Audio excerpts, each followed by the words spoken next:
Have you dreamt about setting up your very own aquarium at home, but then had nightmares about the hours and hours of maintenance that it will take to maintain it? Well, then look no further, because in this video, I am going to be discussing how to set up a low maintenance aquarium and giving an example of how I set up an aquarium for a customer in store with the mindset of creating something that will eventually become a very low maintenance setup. Let's get into it.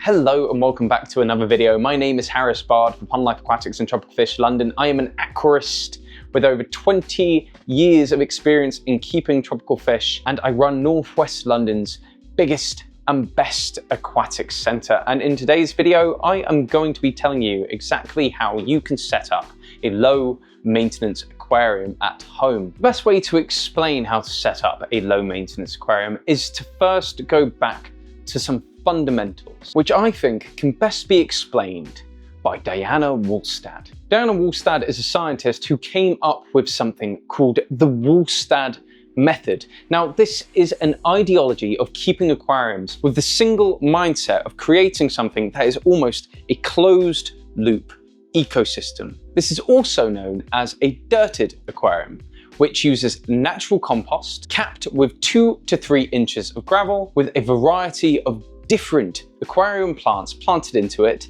a heater, and potentially a low amount of flow through the system. This is usually a closed top aquarium that then requires very little maintenance going forward. The idea is that these aquariums are stocked with Neocaridina shrimp, Amano shrimp, or ram's horn snails, alongside small, easy to keep fish. The idea is that you create a closed loop ecosystem where the stocking of the shrimp and fish feed the plants, which in turn act as a natural filter. In doing this, maintenance is effectively eliminated to just keeping the aquarium topped up and regular cutting back of the stem plants as they get towards the top of the aquarium. However, this can be once every month, 2 months, even 3 months. Now you might be thinking, this sounds ideal. An aquarium that doesn't need a filter, has very little maintenance, and is heavily planted. And yes, it's an exceptionally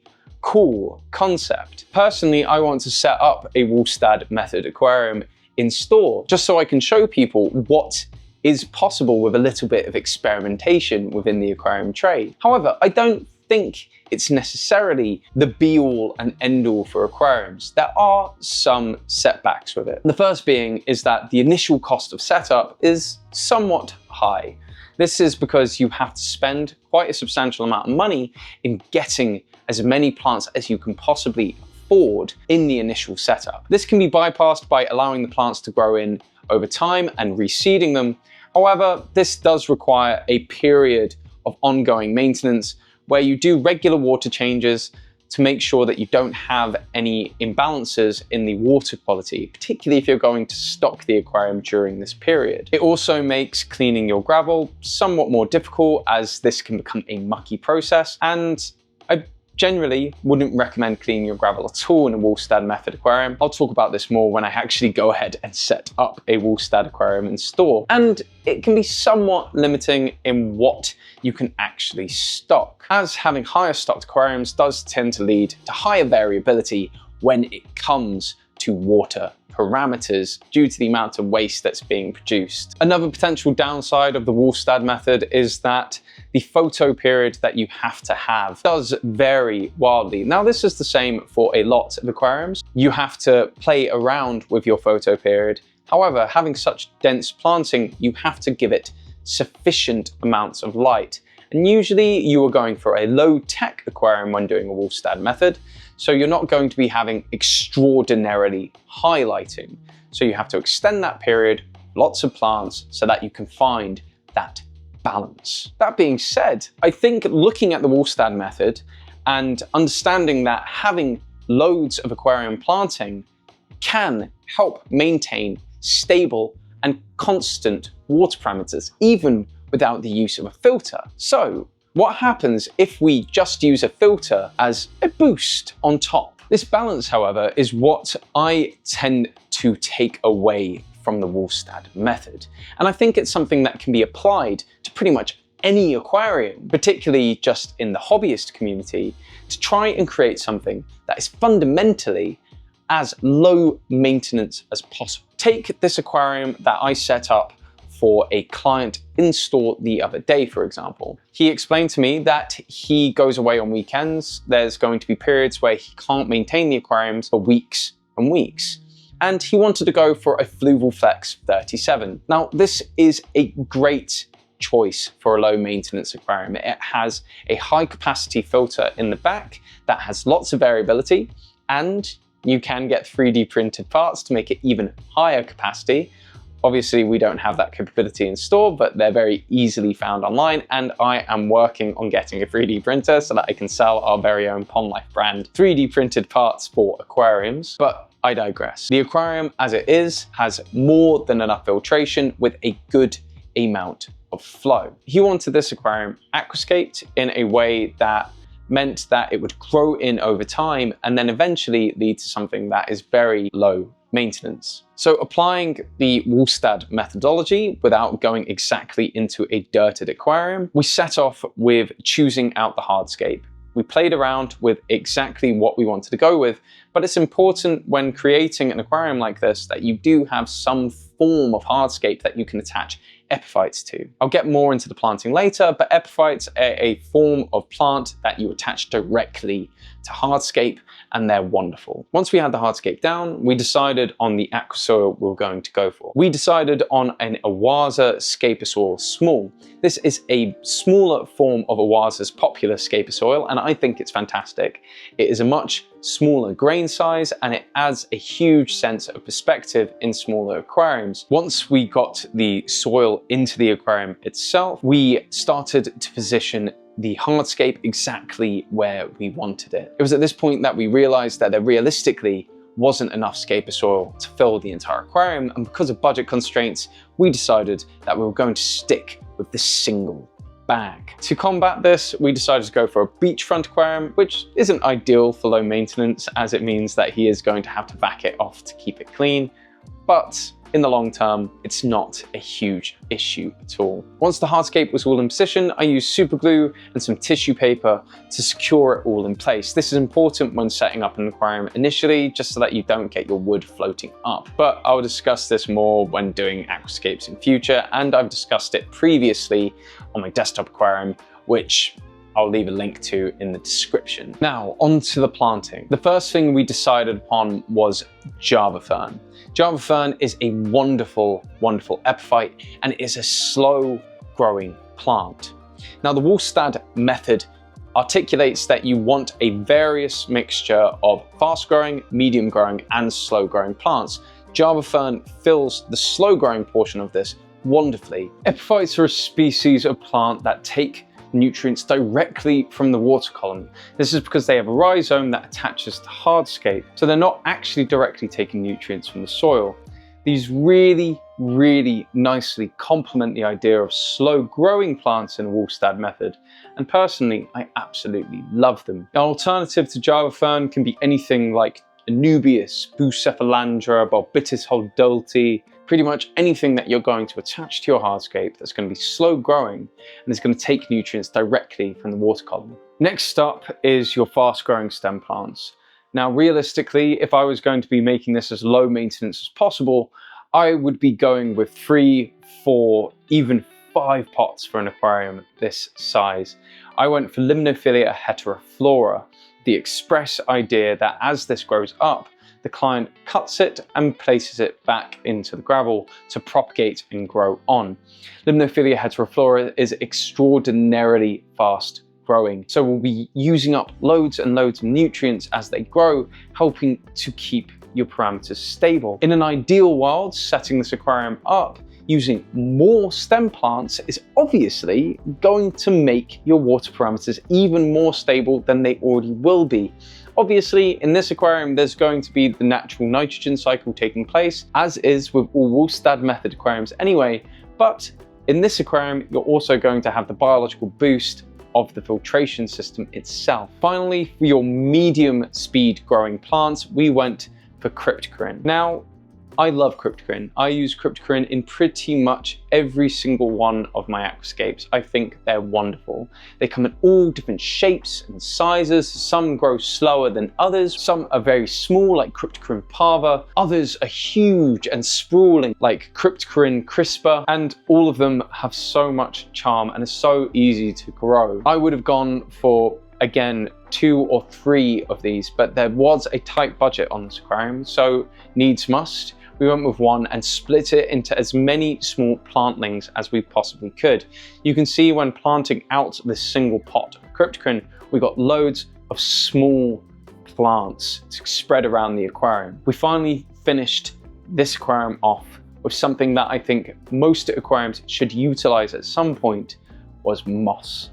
Moss really tied this aquarium together. It made it look aged in and wonderfully old. It's also an excellent place for biofilm to grow, which again reduces maintenance overall. I ended up helping this customer flood his aquarium in the end, which I was more than happy to do because he's a really lovely guy. And when it was flooded, I think it looked really pretty. Bow front aquariums aren't ideal for filming. You can see our reflections in the aquarium itself. Now, is this ideal as a setup for a low maintenance aquarium? No, but it was on a budget and I did what I could with the task that I was set. If I was going to be doing this as the lowest maintenance aquarium in this style that I could, I would be trying to replicate something that I've done at home on a regular basis. In both of my aquariums at home, I have good filtration with high amounts of biological filtration throughout them so that I can stock higher quantities of fish than you typically would be able to in a Walstad Method only aquarium. And I've got a huge amount of fast growing, medium growing and slow growing planting. In my rummy nose tank, that is various different types of cryptochrome paired with Nymphia lotus leaves. I've never had any issues with this aquarium since it's reached maturity. It is pretty much a closed cycle. I top it up once a month. I do servicing on it once every 3 months, and everything in there is super happy and healthy. The photo period on this tank is something like 12 hours because I use something that's a Flugel Plant 3.0, which I absolutely adore. They are programmable, so I have really dim lighting in the morning, dim lighting in the evening, and it replicates the natural curve of the sun. This is the same on my bow front aquarium, where I have huge amounts of cryptochrome growing in the back of the aquarium with Vallisneria, alongside the added bonus of having emerged planting growing out the top, which kind of works like a hydroponic style filtration system. Now, these aquariums aren't Walstad Method aquariums, but they are extraordinarily low maintenance. Compare this to my desktop aquarium that has CO2, high lighting, fertilization. I have to do maintenance on this aquarium at least once a week, if not twice, 3 times a week, in forms of little touch-ups, making sure I keep on top of algae blooms. This aquarium will never be allowed to find its balance. I'm always going to be cutting back stem plants, adding things in, changing things up, trying to keep the carpet as lush and full as possible by cutting it back and encouraging growth. Whereas these other 2 aquariums, and even my shrimp cave at this point, are almost self-sustaining. They don't require any fertilization. They just have a long photo period with loads of plants. Not over the top stocking, but good stocking because of the added filtration that these tanks have, and then loads and loads and loads of planting. Another good example of this is the Biorb I set up on this channel ages ago for my mum. I set it up in a Walstad style where the aquascaping soil, not an organic compost, but same principle, is capped with gravel in that aquarium. And then I planted in huge amounts of Vallisneria alongside cryptochrome across the base of the aquarium with epiphytes in the Terms nubius. And I've touched that aquarium maybe 3 times since I first set it up. It has a filter in there to provide circulation and biomedia. It does wonderfully in terms of supporting a small amount of fish in the form of cardinal tetras and a betta splendid. And overall, it's just gotten better and better as it finds more and more of a balance with a prolonged photo period because it's relatively near direct sunlight. Now, if you've got an aquarium at home that you've set up in a way that doesn't have a huge amount of planting and you regret it, you started to get green water, the amount of algae you're getting has increased, you're having to do water changes every week just to maintain some sort of clarity, there is something you can do. In fact, I did it today. The Superfish 65 that I set up ages ago on this channel as an aquascape, I didn't really take into account the fact that this was going to be in relatively direct sunlight for a large period of the day. I put Vallisneria in there as a somewhat counterpoint to this after initially setting up the aquarium. There has been murky water issues. And finally, today we bit the bullet and put in a hell of a lot of plants. I've only got a little bit of footage of this that I took on my phone, but I think it articulates how you can kind of retrofit an aquarium or aquascape to be lower maintenance. I put in literally 6, 7, 8 pots of potted plants into this aquarium today. It was a mixture of Bacopa monieri, Hygrophila polysperma, Rotala rotundifolia, all very fast growing stem planting that is going to sap up all those nutrients and stop the algae blooms that have been taking over. Hopefully they shouldn't kill the Monte Carlo that's already in there, but overall it's going to reduce the amount of maintenance that's necessary in this aquarium, particularly because it's a school aquarium and we can't get at it to maintain it nearly as much as we would like to. So to tie all of these ideas together, looking at Walstad Method aquariums gives us a great idea on finding balance within an aquarium. And to do this, we have to look at planting very densely into an aquarium so that nitrates, nitrites, and ammonia are being used up in vast quantities to reduce the overall maintenance we have to perform on an aquarium. You can do this from the off by planting very heavily, or develop it over time by taking stem plants that grow in your aquarium, cutting them down, and then allowing them to grow even more over time. As your aquarium develops and finds balance, you will ultimately be able to reduce the amount of maintenance you do over time. You can also retrofit this style and philosophy of keeping aquariums by going in and heavily planting the aquarium up with things like Hygrophila, Vallisneria, Ludwigia, and other fast-growing stem plants. If you haven't got a nutritive substrate or a soil, then obviously you can use things like NutriCaps to help your plants along. But if you're having algae blooms, then you're obviously having a nutrients issue within the aquarium itself, and your fish waste and stocking levels should be feeding the plants sufficiently to allow them to grow. And although this might all seem a little bit complicated, the idea is finding a way of keeping aquariums that is much easier than having to do weekly water changes and monthly servicing. And by implementing the ideas of the Walstad Method aquarium, even if we're not following them to the letter, we can help achieve low maintenance aquariums over time with dense planting, good stocking, and overall gives us space and time to create aquariums that we can just enjoy. I hope you've enjoyed this video. If you want to know more about the Walstad Method, let me know. I am actually going to be doing a Walstad Method aquarium in store at some point very soon. I've got a 60-litre scaper that I would absolutely love to do super heavily planted and explain to people this is a low to no maintenance aquarium. If you want to try and set up a low maintenance aquascape but don't know where to start, maybe check out the video I made a couple of weeks ago about the fundamentals of aquascaping and then try and implement some of the ideas that I've talked about in today's video on top of that. And if you live in London and want to try making a Walstad style aquascape, that's something that I'm more than happy to do in the workshop coming up, or it might even deserve its entire own workshop altogether. I am doing an aquascaping workshop at the end of April. Tickets are on sale now. We are going to be using a Superfish Scaper Cube 25 to create aquascapes in store. You're going to have access to every kind of substrate that you need, all different kinds of plants, hardscape, and you're going to have me there to talk you through the fundamentals of aquascaping. If you need them, there's going to be inspiration pieces in terms of images and books that I've printed out or brought along to help encourage you in creating something, or you can just let your imagination run wild, create whatever is in your heart that day. that sounds fluffy, but hey, here we are. If you liked this video, then subscribe to the channel. I create these kind of educational back to basics videos or a species spotlight video every Wednesday, Thursday sometimes if it's a little bit late. And then I do stock updates where I talk through our entire fish room every single week based on whether or not we get a fish order in or a plant order or hardscape, and I talk through all the latest things that we have in store here at Pond Life Aquatics and Tropical Fish London. For now, that's all from me, and I hope you'll join me again next time for this pond.